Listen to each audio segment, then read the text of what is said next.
अस्सलामुअलैकुम वरहमतुल्लाहि वबरकातुहू। नाजरीन, आप सब कैसे? उम्मीद करता हूँ कि आप सब खैरियत से होंगे। अल्लाह पाक आप सबको सलामत रखे, आप सबकी सारी परेशानियों को दूर अता फरमाए। तो नाजरीन किराम, आज की वीडियो में मैं आपको बताने वाला हूँ कि वित्र वाजिब नमाज यानी कि इशा की नमाज के बाद यानी फ़र्ज़ और सुन्नत के बाद नफल के बाद में जो है 3 रकात वित्र वाजिब नमाज पढ़ते हैं।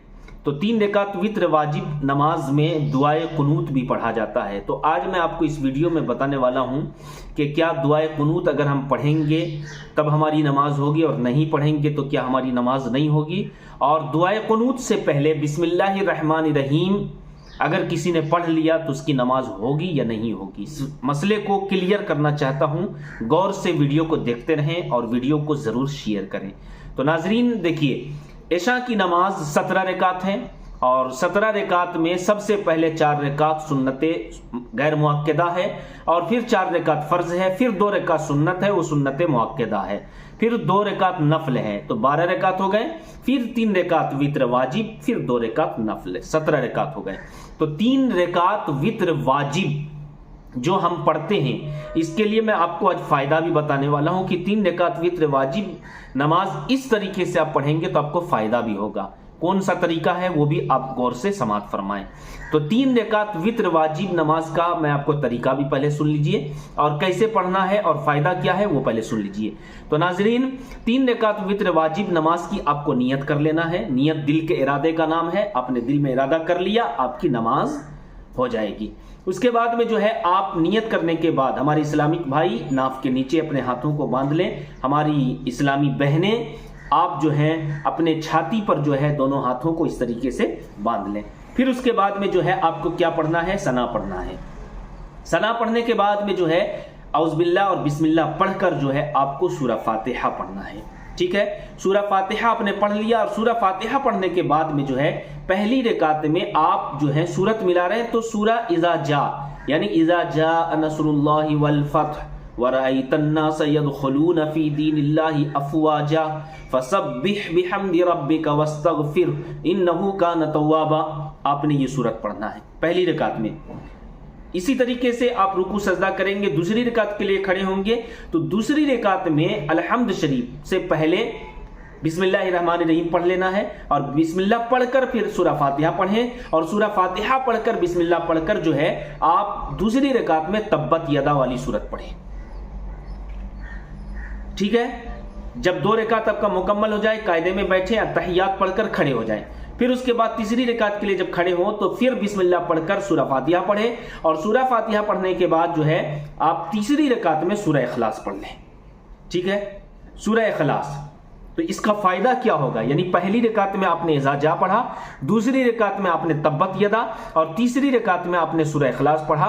तो इसका फायदा यह होगा कि इंशाअल्लाह आप हमेशा इस सूरत मुबारका को और वित्र नमाज में पढ़ेंगे तो इंशाअल्लाह कभी आपके दांत में दर्द नहीं होगा, तकलीफ नहीं होगी। इंशाअल्लाह आपका दांत बुढ़ापे तक मजबूत रहेगा। यकीन होना चाहिए। यकीन नहीं होगा तो फिर कोई फायदा नहीं। यकीन सबसे बड़ी चीज है। यकीन के साथ पढ़ेंगे तो इंशाअल्लाह जरूर कामयाबी मिलेगी। दांत का दर्द भी खत्म होगा। जिस भाई या बहन के दांत में दर्द रहता है तो वित्र नमाज में ये 3 सूरत मुबारका हमेशा लगाइए। इंशाअल्लाह अल्लाह चाहेगा तो आपके दांत में जो है तकलीफ हो रही है तो अल्लाह चाहेगा तो उस तकलीफ को रब तबारक व तआला दूर फरमा देगा। ये तो मैंने आपको फायदा बताया। अब हमारे बहुत सारे हजरात, हमारी माँ बहनें दुआए कुनूत जिसको याद नहीं है, क्योंकि तीसरी रकात में सूरत मिलाने के बाद में जो है अल्लाहु अकबर कहने के बाद फिर हाथ को बांध लेते हैं। क्या पढ़ते हैं? दुआए कुनूत। ठीक है, अब दुआए कुनूत बहुत सारे हमारे इस्लामी भाई, इस्लामी बहनों को याद नहीं है।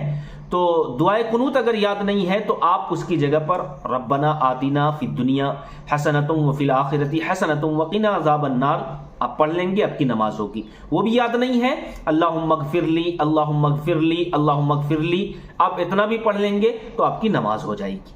लेकिन मेरे इस्लामी भाइयों, इस्लामी बहनों, हर एक चीज़ आपको याद करना पड़ता है, याद रखना पड़ता है। दुनियादारी का हर एक हिसाब आपको याद है, लेकिन दुआए कुनूत क्यों नहीं याद है? गुजारिश करता हूं कि दुआए कुनूत को याद करने की कोशिश करें। रोजाना आधा लाइन, 1 लाइन भी अगर आप याद कर लेंगे ना तो इंशाअल्लाह 1 महीने में आपको याद हो जाएगा। محنت ضروری ہے، ٹھیک ہے، دعائے قنوت ضرور یاد کر لیں۔ لیکن اگر یاد نہیں ہے، آپ نے نہیں پڑھا، تو آپ کو میں نے بتا دیا، اللہم اغفر لی 3 بار کہہ لیں، نماز ہو جائے گی، ربنا آتنا پڑھ لیں، نماز ہو جائے گی، ٹھیک ہے۔ تو بہت سارے ہمارے حضرات، بسم اللہ کا مسئلہ کیا ہے، بہت سارے ہمارے حضرات جو ہے دعائے قنوت پڑھنے سے پہلے، یعنی اللہ اکبر کہا، اب جو ہے ہاتھ باندھ کر بسم اللہ پڑھتے ہیں اور بسم اللہ کے بعد دعائے قنوت پڑھتے ہیں۔ تو کیا اس کا پڑھنا، بسم اللہ کا پڑھنا جائز ہے؟ تو وہ بھی سن لیجئے۔ اگر آپ نے بسم اللہ پڑھ بھی لیا، ٹھیک ہے، اگر آپ نے بسم اللہ پڑھ بھی لیا تو آپ کی نماز میں کوئی کراہت نہیں، آپ کی نماز ہو جائے گی، ٹھیک ہے۔ لیکن بہتر یہ ہے کہ دعائے قنوت سے پہلے بسم اللہ نہیں پڑھنا چاہیے، ڈائریکٹ جو ہے آپ کو دعائے قنوت پڑھنا ہے، ٹھیک ہے۔ تو مسئلہ آپ کو سمجھ میں آ گیا ہوگا۔ تو گزارش کرتا ہوں کہ اس ویڈیو کو زیادہ سے زیادہ لوگوں تک شیئر کریں، چینل میں نئے ہیں تو چینل کو ضرور سبسکرائب کریں۔ السلام علیکم ورحمۃ اللہ وبرکاتہ۔